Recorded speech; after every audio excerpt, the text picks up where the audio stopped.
25 years ago today, a Conservative majority took office for the first time since John Diefenbaker. 4 years later, in the free trade election, we became the first Conservative government to win a second consecutive majority in 100 years.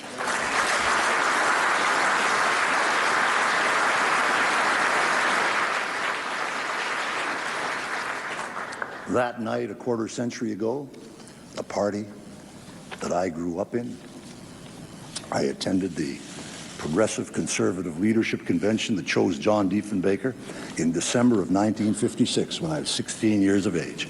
I was there to vote for John Diefenbaker. And the party that I grew up in was basically a party of English Canada. But that night it became a party of French Canada as well, because we went from 1 to 58 seats in Quebec.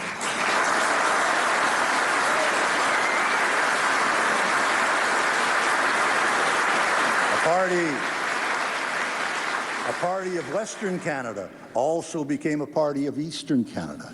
A party of old Canadians also became the party of newly arrived Canadians. A party of rural Canada also became the party of urban Canada. And a party of the margins finally became a party of the mainstream.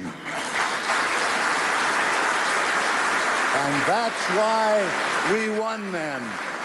We won because we fought for the mainstream. And throughout the campaign, we never forgot the advice of a wise old Canadian who once said, "Don't be downhearted in the heat of battle. It's where all good men would wish to be." A country without vision is one without destiny. A nation without dreams is one without hope. We had a vision of Canada as a country united at home and admired abroad for our values as much as our prosperity, a land of opportunity, a beacon of hope for the world. We had a vision of Canada as a functional federation, where the provinces, as John Buchanan remembers, were Ottawa's partners in confederation. We sought to build a stronger Canada by respecting the constitutional division of powers designed by Sir John A.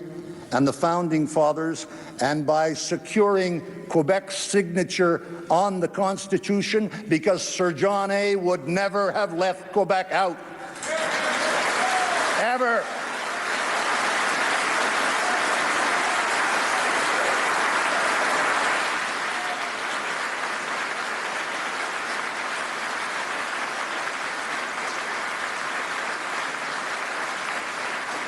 And in that regard, I want tonight, as I think back on that, to salute John Turner, the leader of the Liberal Party, and Ed Broadbent, the leader of the NDP, on questions of national unity. In my time, they were always on the right side of history, supporting a united Canada.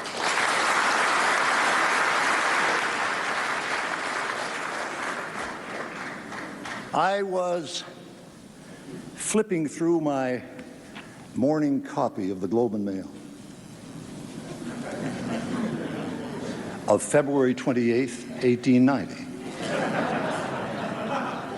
And wouldn't you know, I came across a report on the unveiling of Sir John A. Macdonald's prime ministerial portrait. The Globe reported, quote, that the address to Prime Minister Macdonald by a Conservative colleague was as laudatory as the English language would permit. I find nothing wrong with that tradition.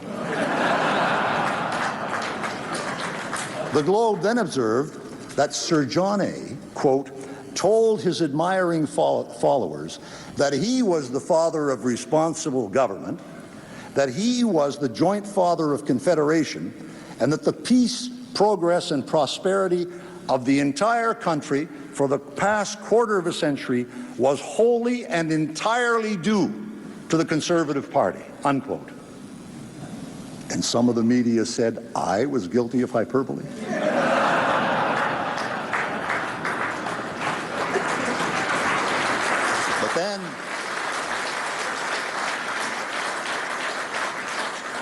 But then the Globe, in a tradition that has fortunately survived to this day, introduced some measure of balance into its report of the occasion. The Globe concluded, quote, "Someone has said that the chief business of old men is to tell stories which nobody believes, and this is pretty much the case with Sir John A." The journalist concluded, quote, "Anyone familiar with the history of Canada knows that Sir John A. was the opponent of every measure of reform, and that he has held power by a set of the most rascally, corrupt acts that ever disgraced the statutes of a free country." Unquote. Gee, some things never change, eh?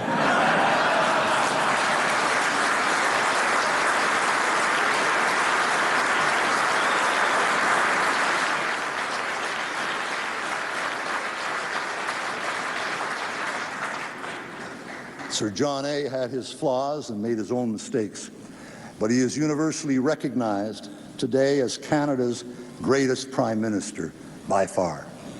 We had our achievements as well, and we also made our share of mistakes. No one more than me. As Sir John A. said, there is no claim of infallibility in this office, and I was fallible enough on many days and all too human on some others. You are all familiar with some of my errors of judgment.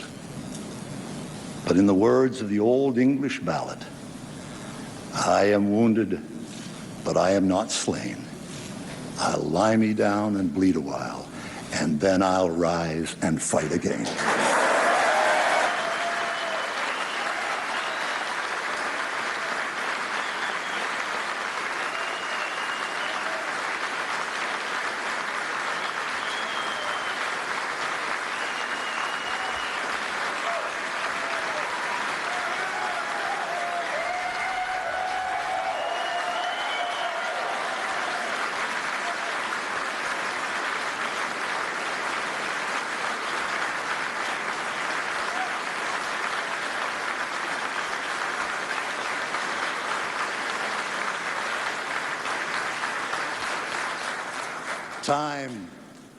Time is the ally of leaders who place the defense of principle ahead of the pursuit of popularity.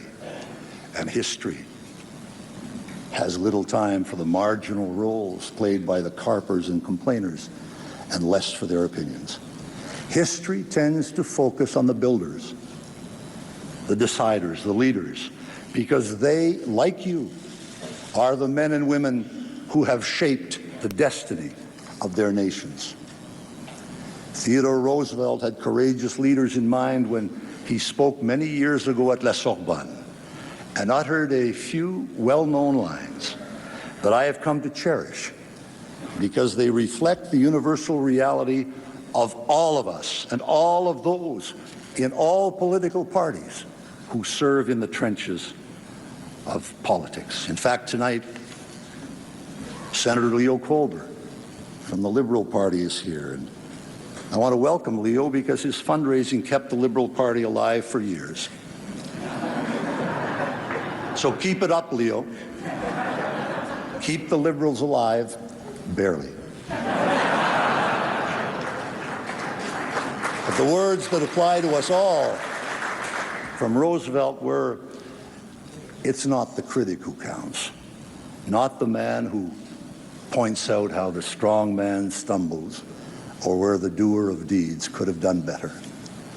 The credit belongs to the man who is actually in the arena, whose face is marred by dust and sweat and blood, who spends himself in a worthy cause, and who at the best knows in the end the triumphs of high achievement, and who at the worst, if he fails, at least he fails while daring greatly, so that his place shall never be with those cold and timid souls who know neither victory nor defeat."